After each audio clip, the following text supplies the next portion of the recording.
안녕하세요. 9월 14일 월요일 밤이 되었습니다.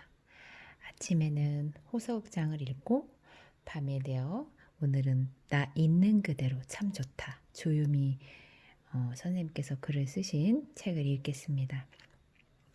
지금까지 그림을 그렸는데요. 오늘은 땀이 나네요. 제가 수채화를 그리는 편인데 수채화를 좋아하고 네, 번짐을 이용하려는 작업을 하다 보니 엎드려서 했어요.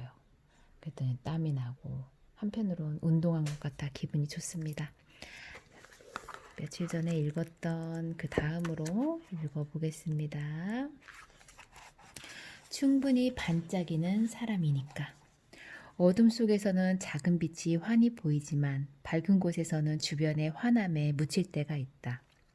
나는 이미 밝게 빛나는데도 빛을 품고 있지 않은 것처럼 초라하게 느껴질 때가 있다. 누군가와 자꾸 비교하며 살다 보면 의도하지 않게 자존감이 낮아질 때가 있다. 내가 무엇을 하든 주변의 대상과 비교당할 때가 많아 무언가를 시작하는 것이 두렵기도 하다. 점수를 매겨달라고 부탁한 적이 없는데도 누구는 이랬고 누구는 저랬다는 말부터 나오니 시작하기가 꺼려진다. 그래서 내가 잘하는 것이나 좋아하는 것을 찾기보다 비교당하지 않을 수 있는 것부터 본능적으로 찾는다. 내가 주도적으로 선택해서 나아가는 삶이 아니라 버리고 남은 카드를 선택하는 삶을 살게 된다. 나는 빛나지 않은 사람이라고 생각했다. 나보다 안정된 삶을 사는 가족들, 나보다 활기차게 사는 친구들, 나보다 좋은 곳으로 이직한 직장 동료들까지 아무것도 이루지 못하고 집에서 컴퓨터만 하고 있는 내가 한심하게 느껴졌다. 참 우스운 생각이지만 나는 잘 될 줄 알았다. 하지만 나이를 먹을수록 남들보다 뒤처지고 있다는 게 느껴지니 불안해졌다. 이러다가 먼지보다 못한 존재가 될까봐 두려웠다. 이토록 불안한 마음을 버릴 수 있었던 건 아주 작은 생각의 전환 덕분이었다. 불을 끄고 침대에 누워 휴대폰을 켰는데 눈이 시릴 정도로 액정에서 환한 빛이 뿜어져 나왔다. 화면 밝기를 최대한 낮췄지만 그럼에도 내 눈을 피로하게 만들었다. 참 이상했다. 낮에는 화면 밝기를 최대로 밝게 하고 사용해도 눈이 아프지 않았다. 햇볕이 내리쬐던 곳에서는 휴대폰 화면이 잘 보이지 않던 순간도 있었다. 똑같은 휴대폰에 똑같은 밝기인데도 주변 상황에 따라 받아들이는 입장이 달라지는 것이었다. 내가 빛을 품고 있지 않은 게 아니었다. 내 주위에 빛나는 사람이 많은 것이었다.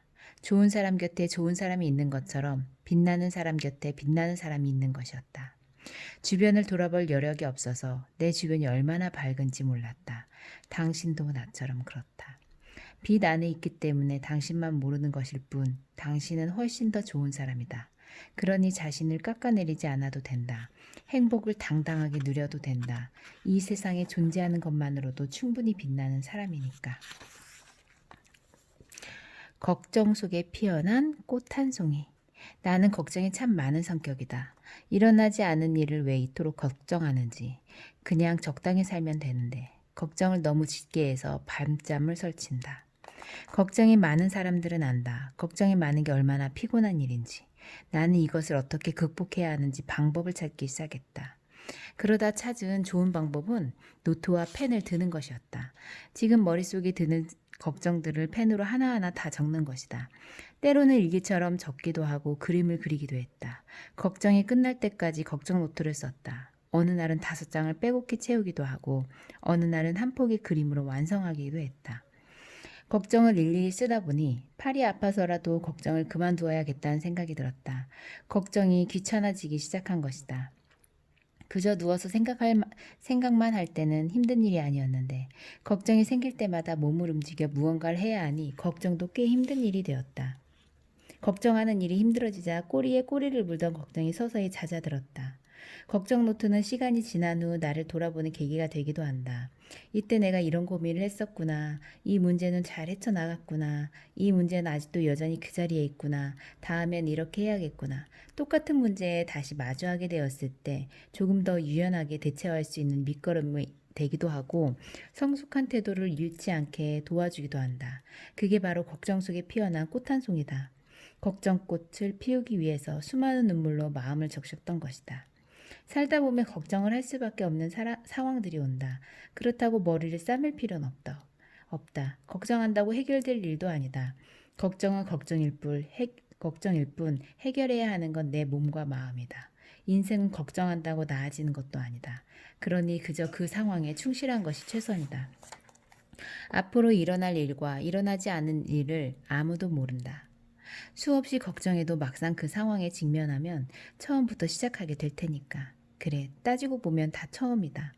올해를 겪는 것도, 오늘 하루를 겪는 것도, 지금 이 순간을 겪는 것도 다 처음이다. 처음이 두렵고 무섭고 막막한 건 어찌 보면 당연한 일. 그러니 걱정하지 않아도 된다. 당신은 당연한 삶을 살고 있으니까. 타인의 시선에 흔들리지 않으려면 사람들의 평가에 얽매여 살 필요는 없다. 누가 평가하느냐에 따라 그 평가가 달라진다. 딱 정해진 건 없으니 기죽지 않아도 된다. 나를 표현할 수 있는 형용사로는 예리하다가 있다. 어떤 사람은 그것을 두고 예민하다라고 말하기도 하고 어떤 사람은 섬세하다라고 표현하기도 한다. 동료들과 함께 편집 일을 할 때였다. 사소한 것까지 놓치지 않고 아이디어 제안을 하는 나에게 누군가가 참 섬세하다고 칭찬한 적이 있다. 그 섬세함이 훗날 삶을 사는데 도움이 될 거라는 말과 함께. 하지만 또 다른 누군가는 같은 상황에서 너무 예민하다라고 말했다. 그런 사소한 것까지 일일이 다 확인하면 쉽게 지치고 피곤해져 오래 일하지 못한다는 충고와 함께. 한때 내 성격이 싫었던 적이 있었다. 내가 가진 날카로운 부분을 주위 사람들은 예민하다고 규정했다. 성격이 너무 예민하니 조금 무뎌질 필요가 있다는 말을 어릴 때부터 들어왔다. 예민하다는 표현은 보통 부정적으로 사용되는 걸 알기에 나는 그런 모습을 고쳐야 한다고 생각했다. 왜 이렇게 예민하게 구니? 그냥 좀 넘어가자.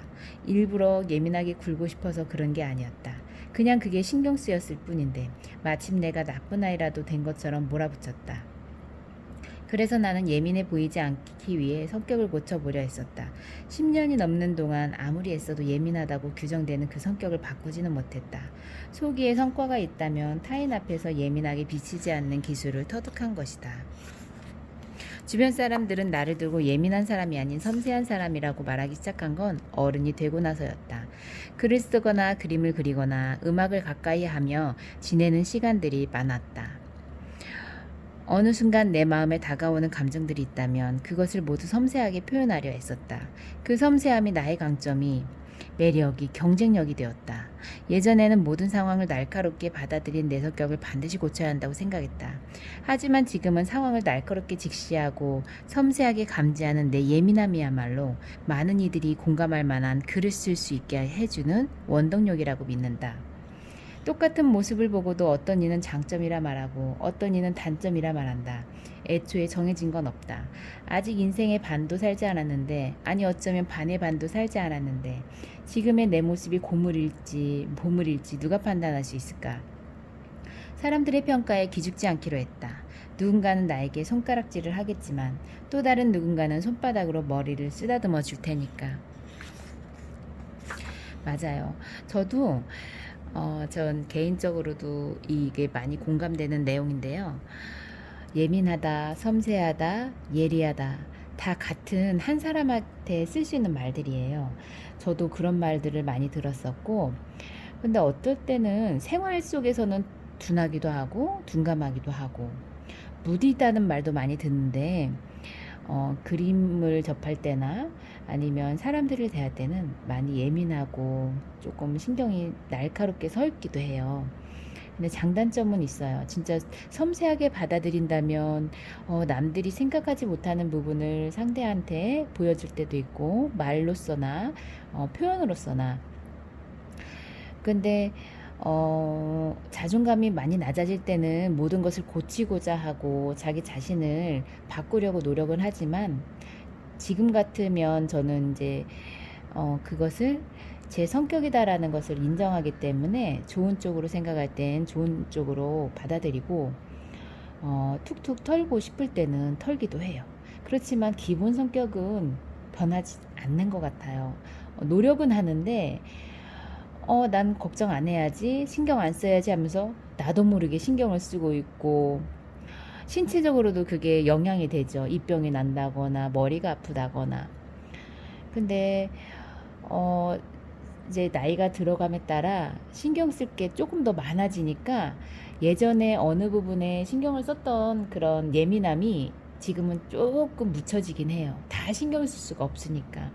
그래서 조금 나이가 한 해 한 해 들어가면서 그게 또 장점으로 와닿기도 하고 스스로 이제 장점과 단점을 아니까 그리고 반복적으로 내가 어떤 부분이 미약하고 사람과의 관계에서도 어떤 부분이 취약하다라는 마음들이 있어서 그런 거를 보완하고 예리한 건 예리한 대로 음, 민감하게 받아들일 때는 조금 더 유하게 그렇게 조율하면서 하고 있답니다.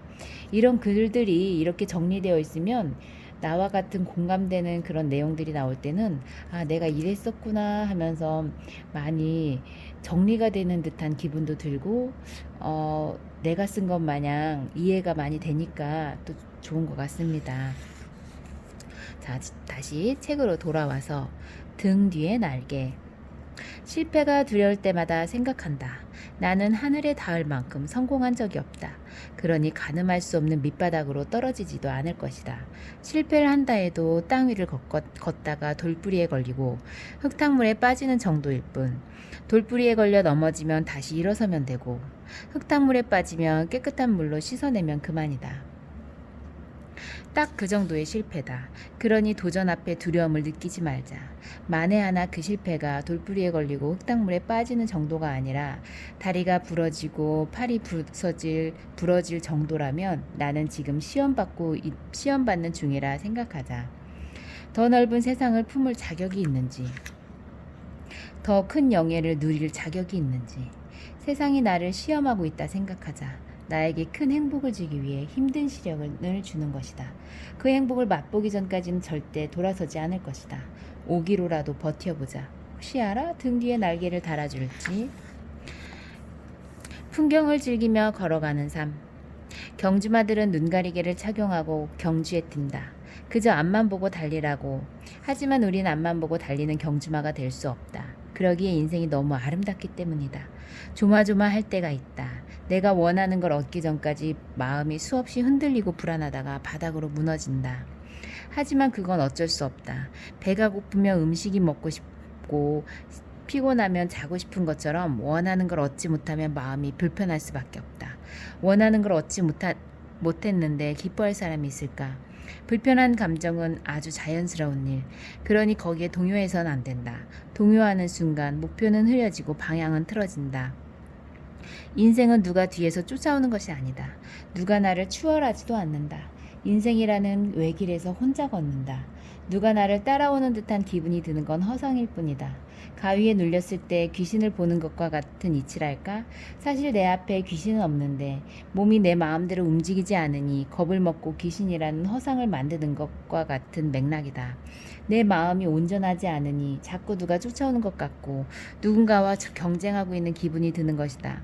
모든 순간은 나와의 싸움이다. 이 문제를 불안해하거나 초조해하지 않고 잘 견뎌낼 수 있는지, 지금 상황이 두렵고 무섭지만 포기하지 않고 잘 이겨낼 수 있는지, 설령 내 앞에 닥친 일을 생각했던 것처럼 해결해 내지 못할지라도 그걸 인정하고 받아들일 수 있는지, 하나부터 열까지 모두 내 안에 나와 줄다리기를 하는 영역이다.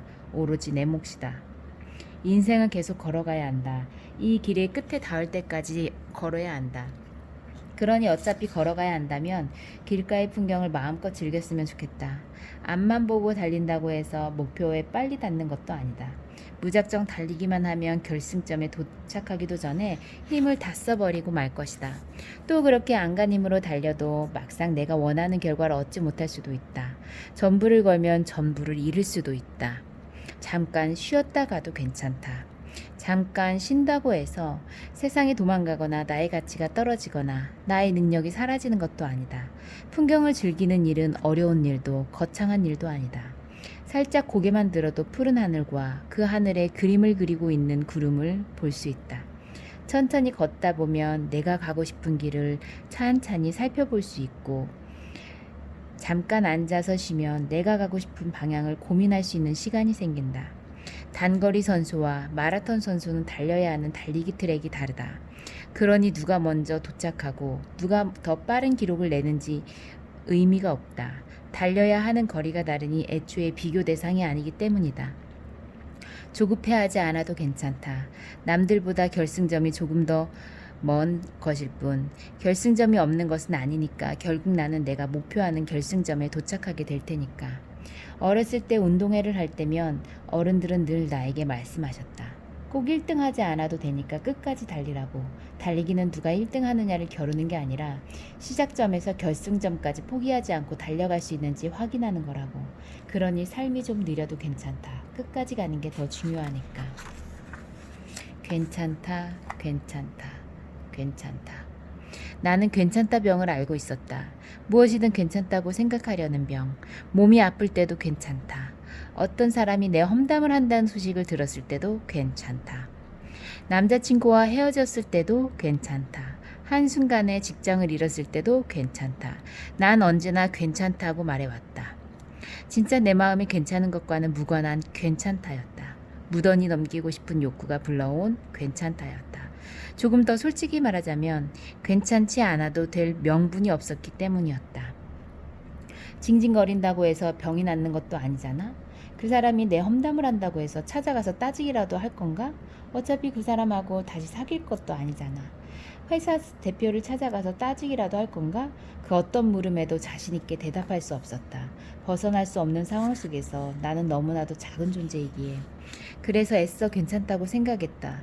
결과적으로 내가 할 수 있는 게 없는데 부정적인 마음을 가져봤자 나만 손해라는 생각 때문이었다.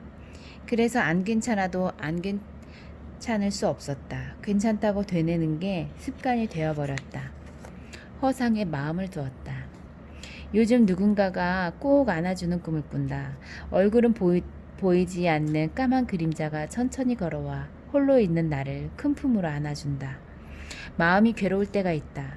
그럴 때면 나는 다른 누군가에게 의지하기보다 혼자 극복하려고 노력하는 편이었다. 연인이나 친구 혹은 술에 의지하지 않고 오로지 나 스스로 굳게 서려고 했었다.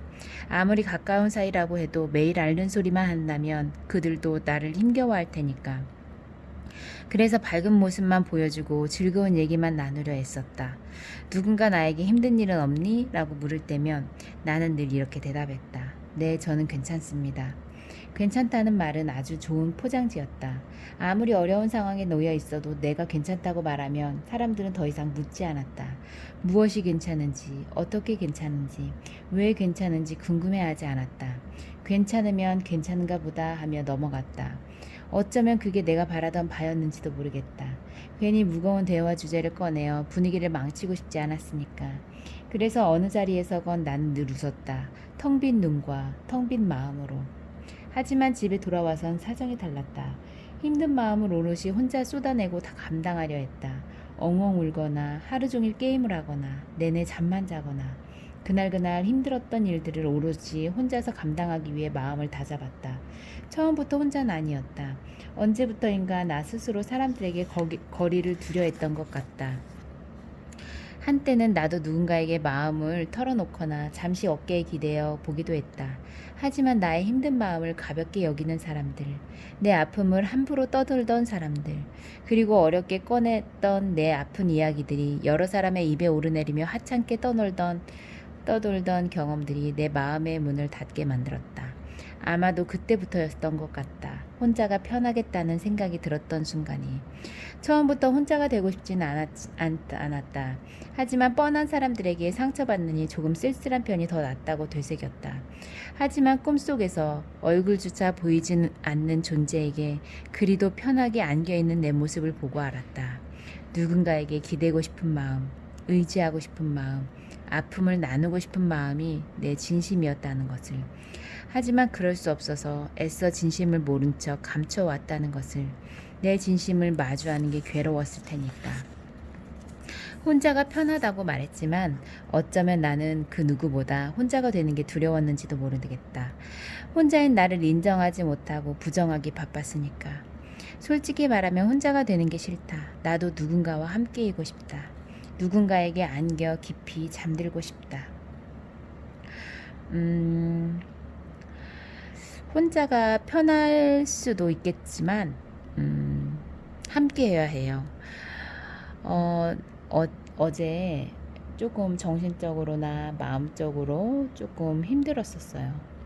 왜냐하면 여러 사람들이 함께 할 때는 누군가가 꼭 불편한 사람이 있기 마련이죠.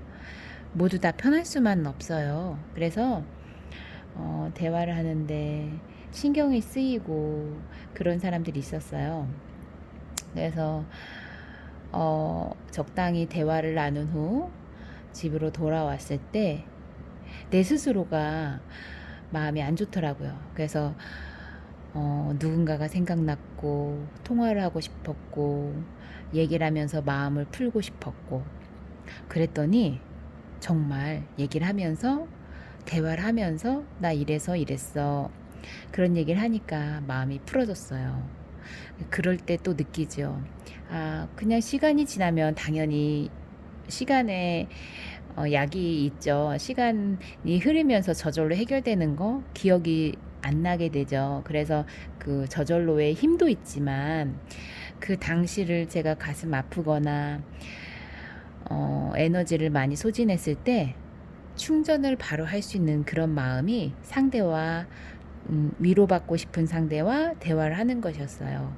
그래서 어제 같은 경우도 내가 내 마음의 상태를 알기 때문에 통화를 하거나 얼굴을 보고 잠깐 얘기를 하거나 하면서 제 스스로를 컨트롤했죠.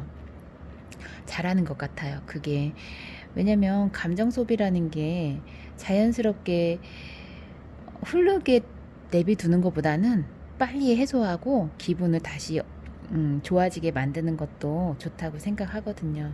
그래서 자기 자신이 어떨 때 기분이 좋아지고 나빴을 때 빨리 마음을 컨트롤할 수 있는 어떤 것이 나를 위로할 수 있는지 그런 것을 아는 것도 중요하고 자기 자신을 제일 잘 아는 게 중요해요. 그런 것들을 봤을 때 점점 내가 살아가는 방식에 있어서 나를 더 알아가는구나 그런 마음을 저는 좀 알아가기 때문에 너무 좋더라고요.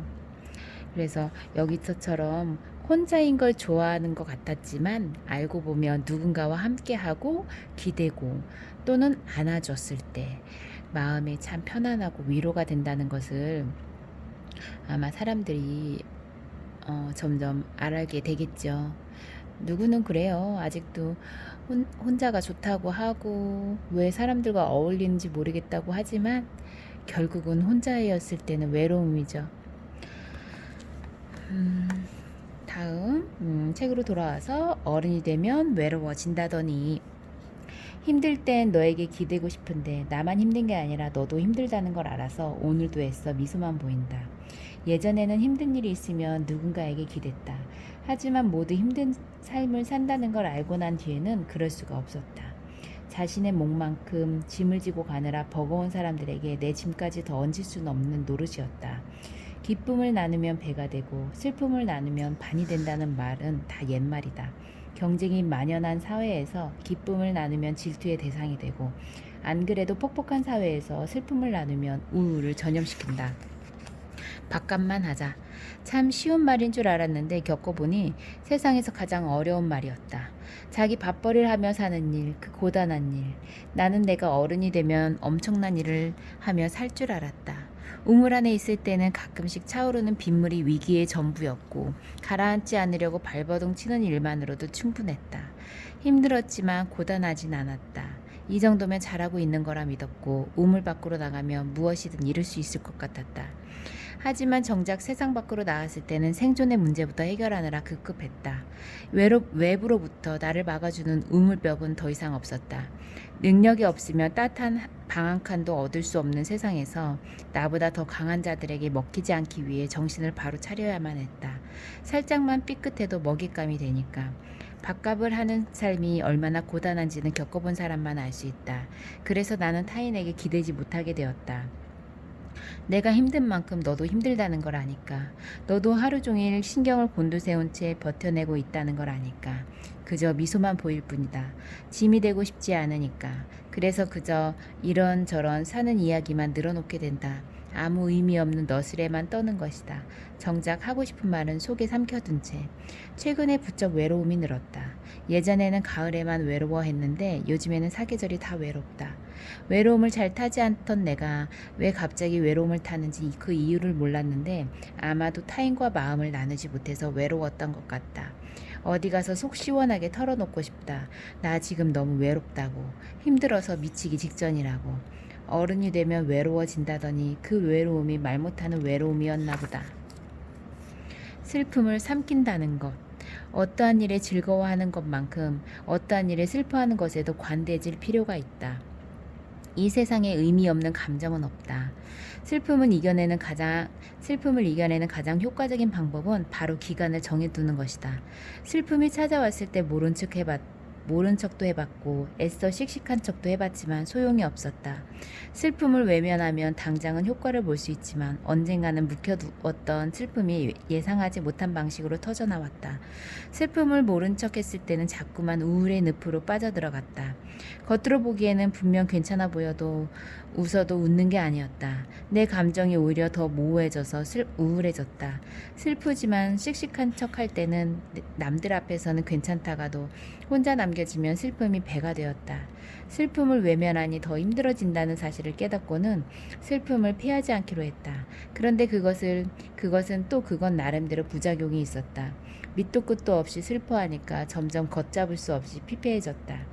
지금 시간이 흐르고 있는지, 달력이 넘어가고 있는지, 계절이 바뀌고 있는지, 세월에 무감각해졌다. 이대로는 내 삶이 위태로워지겠다는 생각이 들었다. 이런저런 과정을 겪고 나서야 찾은 것은 바로 방법이었다. 기간을 정해두고 슬퍼하는 것. 일주일이면 일주일, 한 달이면 한 달, 딱 그때까지만 온전히 슬퍼하고 그날 이후로는 일상으로 다시 돌아오는 것이다. 어찌 보면 나 자신과의 약속이다. 약속을 하는 것도 약속을 지켜내는 것도 모두 나의 몫. 물론 오차 범위는 조금씩 생긴다. 한 달만 슬퍼하자 했지만 마음대로 되지 않아 예상보다 더 오래 슬퍼할 때도 있다. 하지만 그런 경우에도 맞다. 내가 한 달만 힘들어하기로 했는데 벌써 한 달이 넘었네 라는 생각이 비상벨처럼 울린다. 그러면 슬픔도 차차 나아진다. 사람들은 슬픔을 동여매고 사는 것 같다. 머리끝까지 쌓여있는 슬픔을 토해내지 않는다. 나는 그게 참 걱정이다. 사람은 다양한 감정을 느끼며 살아야 하는데 슬픔은 안 좋은 것이라는 부정적인 인식 때문에 좀처럼 슬픔을 표현하지 않는다. 어떤 일에 즐거워하는 만큼 어떤 일에 슬퍼하는 것에도 관대해질 필요가 있다.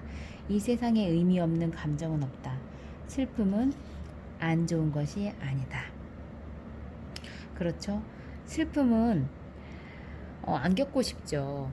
겪지 않고 싶지만 눈물이라는 거. 눈물은 흘렸을 때 마음이 편해지기도 해요. 어떨 때는 우는 일이 별로 없지만 울었을 때 마음이 개운하다라는 그런 시원한 감정도 있더라고요.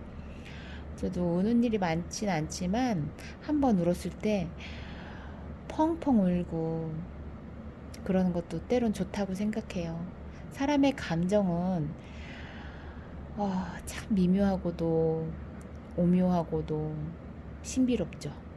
그런 감정들을 참 많이 느끼는데 그런 것을 표현하면서 표출하면서 그렇게 살아야 된다고 생각합니다. 오늘은 여기까지. 감사합니다.